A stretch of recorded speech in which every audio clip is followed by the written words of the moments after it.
Assalamualaikum warahmatullahi wabarakatuh. Waalaikumsalam warahmatullahi wabarakatuh. Bismillahirrahmanirrahim. Alhamdulillahi rabbil alamin.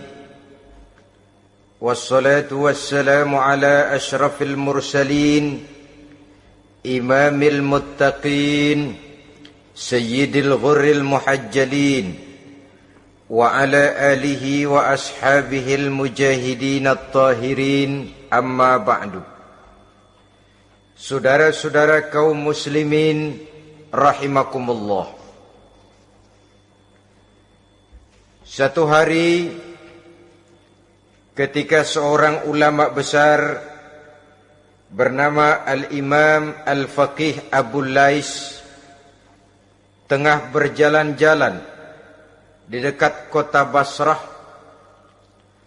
berkelumpulah sekelompok orang di dekat beliau.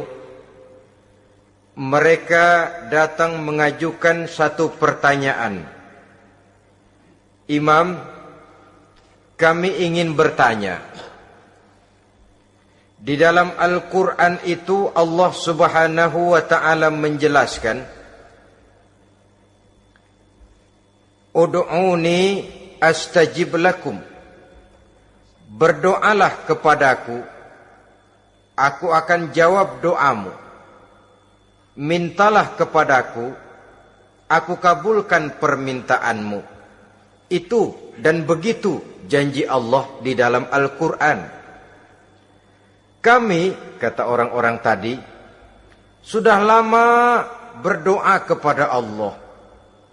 Tapi kenapa sampai sekarang doa kami ini belum dikabulkan? Katanya, ud'uni astajib lakum. Kalau kamu berdoa, aku jawab, aku penuhi, aku kabulkan doamu. Itu janji Allah. Kami sudah lama berdoa pagi, sore, siang, malam.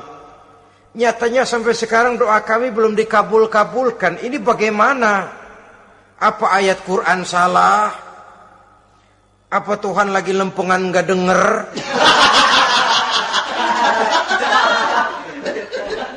Apa doa kami yang terbalik? Kelihatannya sepele saja ini. Doa tidak didengar oleh Allah. Permohonan tidak dijawab, tidak dikabulkan oleh Allah. Tapi sebenarnya kalau kita mau merenung, kemalangan apa yang paling besar dalam kehidupan ini selain daripada kalau permohonan dan doa kita sudah tidak dihiraukan oleh Allah. Artinya hidup sudah tidak diopeni oleh Allah. Jangankan Allah, saudara-saudara, kita nggak diopeni sama mertua saja bingung. Ini mertua diem aja, kalau saya salah apa salahnya, kalau ada yang dikepengenin apa kepengenannya, boyak ngomong kenapa diem begitu. Ini tidak diopeni oleh Allah. Kemalangan apa yang lebih malang selain daripada kalau doa sudah tidak didengar oleh Allah. Itu sudah kemalangan yang paling malang, lebih malang dari kota Malang saya kira.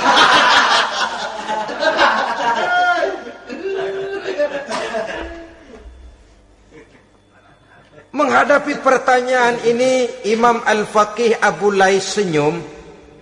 Lalu beliau berkata, tuan-tuan, tahu kenapa doa tuan-tuan tidak dijawab, permohonan tidak dikabulkan, Allah sudah tidak memperdulikan tuan-tuan ini? Kami tidak tahu, Imam, maka kami bertanya. Begini, hati tuan-tuan itu mati. Dari hati yang mati, channel tidak nyambung kepada Allah. Dari channel yang putus tidak ada getaran strom, bagaimana akan timbul gejala? Hatimu mati, jadi pantas kalau doa tidak dikabulkan, permohonan tidak dipenuhi, doa tidak terjawab, hatimu mati. Saudara-saudara kaum muslimin, dari hati yang mati ini, getaran tidak akan sampai ke hadratullah azza wa jalla. Nah, ini juga satu penyakit yang kita sangat khawatirkan, yaitu apabila hati kita sudah mati selagi jasad masih hidup. Artinya, jadilah kita bangkai berjalan di hadapan Allah Subhanahu wa ta'ala. Sementara kita sangat disibukkan dengan menggali berbagai macam jenis obat penangkal penyakit zahir, dan kita kurang perhatian untuk mencari obat penangkal penyakit batin yang kalau diserang penyakitnya menghancurkan kehidupan abadi di akhirat nanti. Perkembangan ilmu kedokteran nyata benar diikuti dengan perkembangan jenis-jenis penyakit. Makin maju ilmu kedokteran, makin modern penyakit. Ngerti juga rupanya itu penyakit. Dulu kita tidak kenal yang namanya AIDS. Kita tidak tahu yang namanya liver. Kita tidak kenal yang namanya stres. Paling yang banyak cika, masuk angin, dan sebagainya. Tapi baiklah, penyakit-penyakit batin yang menyebabkan hati menjadi mati, dan dari hati yang mati, doa tidak naik, tidak didengarkan oleh Allah Subhanahu wa ta'ala. Nah, kata orang-orang tadi, yang menyebabkan hati kami mati ini apa, Imam? Beliau menjawab, pertama, araftumullaha wa lam tu'tuhu haqqahu. Yang menyebabkan hatimu jadi mati, pertama, kamu kenal benar kepada Allah, tapi haknya untuk disembah, kewajibanmu untuk menyembah, tidak pernah kamu laksanakan. Bagaimana Allah tidak akan jauh dari kita kalau kita tidak akan mengadakan pendekatan kepadanya. Dan pendekatan kepada Allah hanya bisa kita tempuh melalui jalur kegiatan ritual ibadah. Allah akan terlalu jauh apabila kita hanya membicarakannya lewat filsafat dan renungan yang mendalam. Tapi Allah akan dekat dan terasa hadir dalam hidup apabila kita dekati ia dengan pelaksanaan ibadah kepadanya. Kamu kenal Allah, tapi hakmu untuk menyembah, kewajibanmu untuk menyembah, haknya untuk disembah, tidak pernah kamu laksanakan. Kalau soal Allah, kita kenal bukan main. Bahkan tidak hanya kita mengajarkan kenal juga kepada anak-anak kita. Kalau ditanya siapa pencipta matahari, bulan dan bintang, Allah. Siapa pencipta lautan, gunung, hutan belantara dan sungai-sungai? Allah. Siapa pencipta bumi, matahari dan sebagainya? Allah. Sembahyang apa enggak? Bagaimana nanti?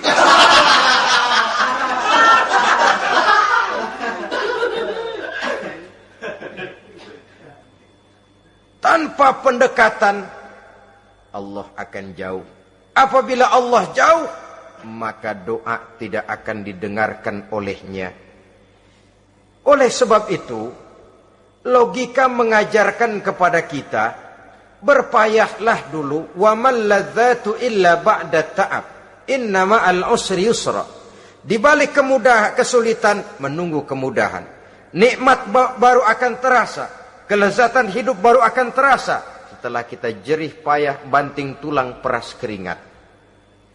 Rasanya memang lebih nikmat sepotong singkong hasil cucuran keringat sendiri ketimbang roti dijejelin orang.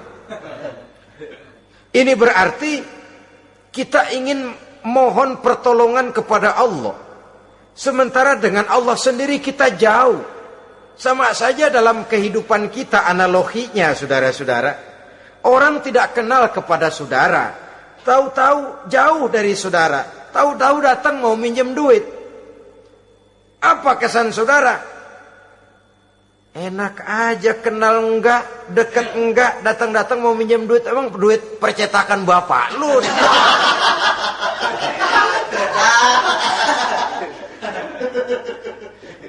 Sedangkan yang kita kenal, sedangkan yang kita bertemu tiap hari, Sedangkan yang sering datang ke tempat kita, kalau satu saat dia pinjam duit, toh kita kadang-kadang masih mikir. Apalagi datang nggak pernah, berkunjung nggak pernah, ngobrol nggak pernah. Apalagi kenal juga nggak pernah, datang-datang mau minta. Macam apa? Datang nemuin Tuhan setahun 2 kali. Idul Fitri, doa Idul Adha. Doa cerewet banget. Apa aja diminta. Saudara hadirin, bagaimana doa akan kabul, permohonan akan dijawab? Jikalau kita jauh dari Allah, kita kenal Allah, haknya untuk disembah, kewajibannya untuk menyembah, tidak pernah kita laksanakan. Itu yang menyebabkan hati kita lalu menjadi mati. Padahal mengenal Allah, setelah mengenalnya, mengadakan pendekatan kepadanya melalui ritual ibadah yang dicontohkan oleh Rasulullah Sallallahu Alaihi Wasallam. Ini hal pertama yang menyebabkan hati jadi mati.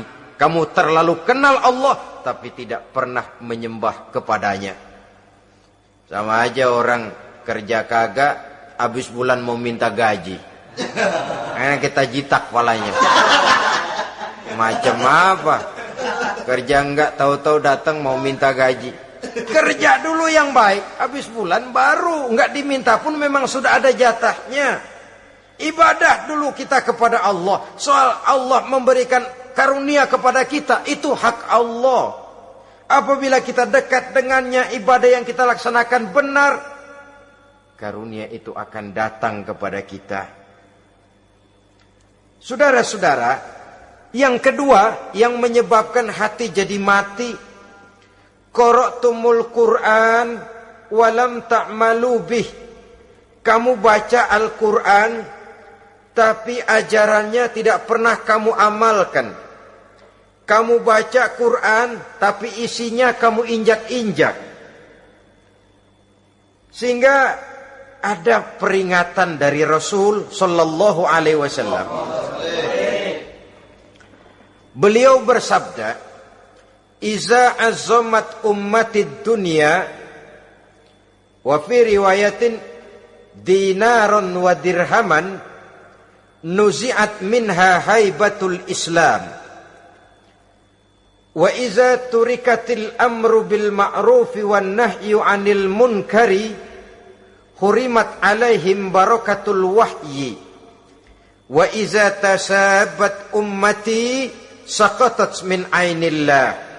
3 peringatan keras, tapi yang merupakan gejala penyakit kita umat Islam diperingatkan oleh Nabi kita. Pertama, iza azzamat ummatid dunya. Apabila umatku telah terlalu mengagung-agungkan dunia, apabila umatku telah jatuh menjadi umat yang materialistis, segalanya diukur dari sudut keduniaan saja, nuzi'at minha haibatul Islam, maka akan dicabutlah dari mereka kehebatan agama Islam. Hilang kehebatan Islam apabila kita jatuh menjadi umat pengagung dunia, penyembah materi. Nilai kita, keberadaan kita tidak dihargai orang lain. Orang memandang kita remeh saja. Orang Islam gak ada apa-apanya, bayar aja. Bisa dibeli, bisa diatur, bisa dikerjain, garap saja. Nuzi'at minha haibatul Islam, hilang dari mereka kehebatan Islam ini. Kenapa? Mereka telah mengagungkan dunia dan menjadikannya sebagai tujuan. Padahal dunia cuma alat, materi cuma alat, harta cuma alat. Yang kedua, wa iza turikatil amru bil ma'rufi wan nahyu 'anil munkari hurimat 'alaihim barakatul wahyi. Apabila telah ditinggalkan amar ma'ruf dan nahi munkar, maka hilanglah keberkahan wahyu. Ini yang ada hubungannya dengan masalah kita. Kita baca Quran, kita tidak amalkan isinya. Bagaimana hati tidak jadi mati? Amar ma'ruf dan nahi munkar ditinggalkan orang, hilang keberkahan wahyu. Pada saat itu boleh jadi Quran ada, tapi cuma tinggal tulisan saja. Islam ada, cuma tinggal sekedar nama saja.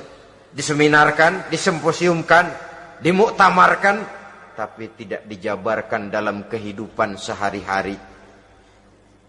Apabila amar ma'ruf dan nahi munkar telah ditinggalkan orang, hilang keberkahan Quran itu. Akibatnya apa?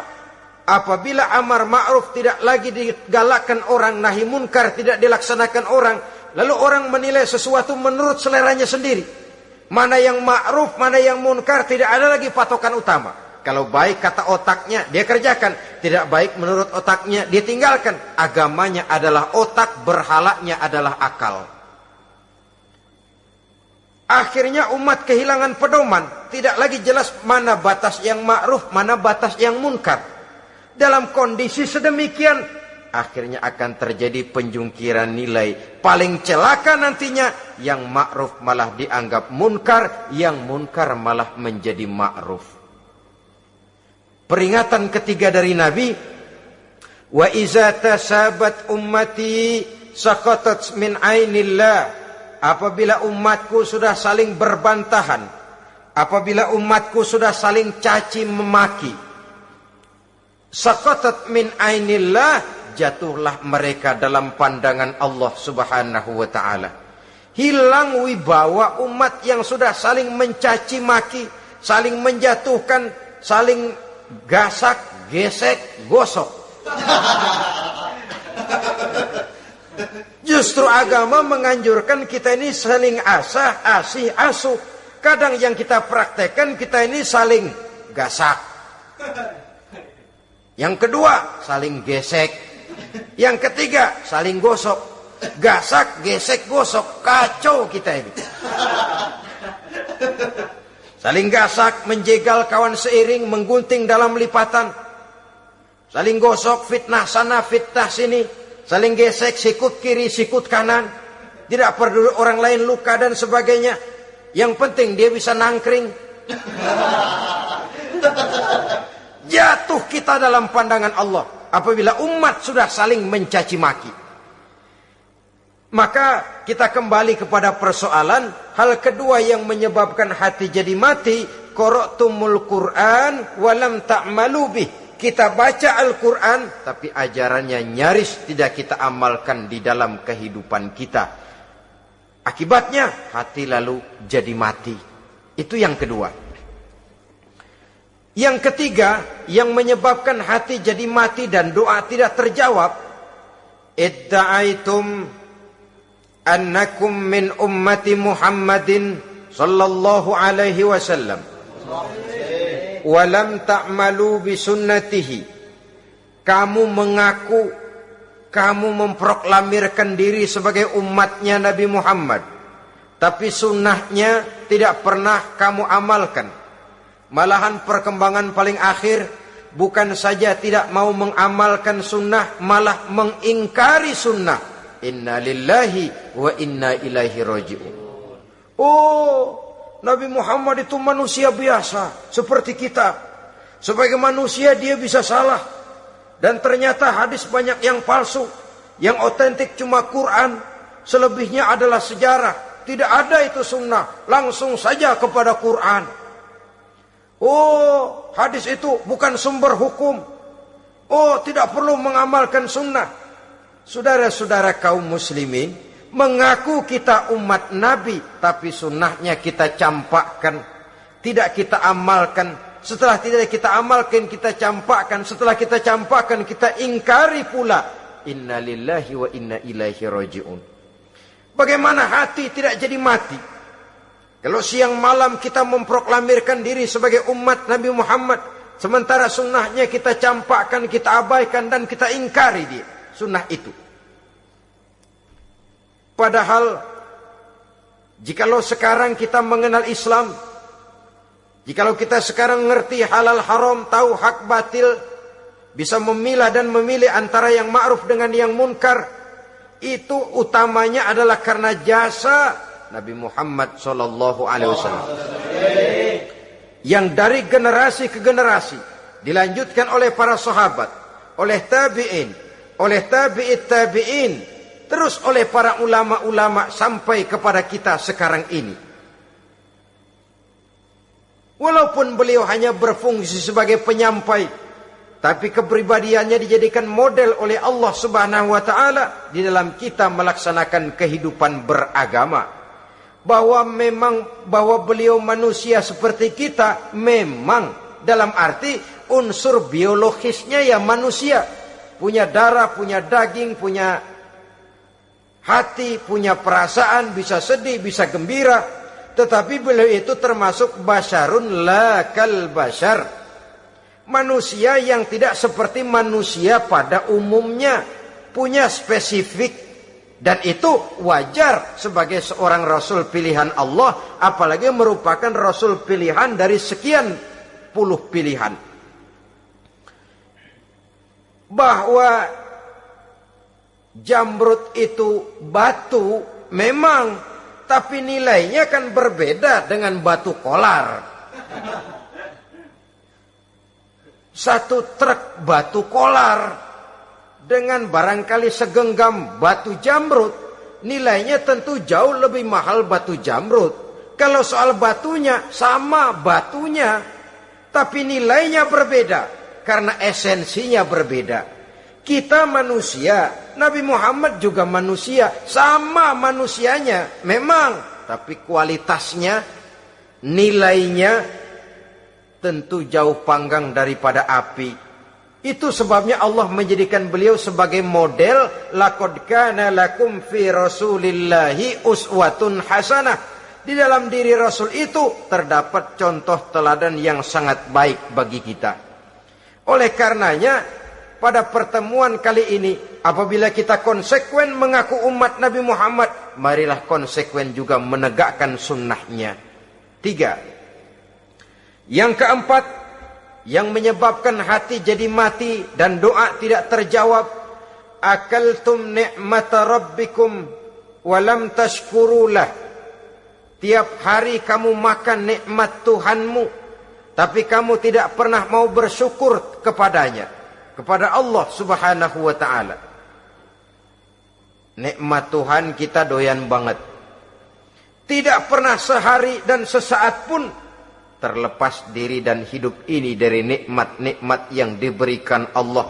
Sejak kita bangun tidur sampai tidur kembali, bahkan tidur itu sendiri, di pasar, di sawah, di kantor, dimanapun kita berada, gak pernah nikmat Allah berhenti. Hidup kita dalam alam diberikan segala fasilitas untuk menunjang kehidupan. Gak pernah Allah pasang pajak matahari. Gak pernah Allah pasang pajak gas udara. Nikmat-nikmat yang banyak itu tiap hari kita kecap, tiap hari kita nikmati. Tapi kita tidak pandai bersyukur. Padahal Allah memberikan peringatan keras dalam hadis qudsinya. Man lam yashkur ala na'mai wa lam yasbir ala balai falyakhruj min tahti samai wal yatlub rabban siwaya. Siapa yang tidak mau bersyukur terhadap nikmat yang aku berikan kepadanya dan tidak mau bersabar terhadap ujian yang aku berikan kepadanya, silahkan keluar saja dari kolong langit ini dan cari Tuhan selain aku. Diusir oleh Allah. Kalau orang tidak mau bersyukur terhadap nikmat yang aku berikan dan tidak mau bersabar terhadap ujian yang aku timpakan, keluar dari kolong langitku, keluar, cari Tuhan selain aku. Diusir. Lah yang ngusir Allah. Anak sekarang bilang mau ke Menong.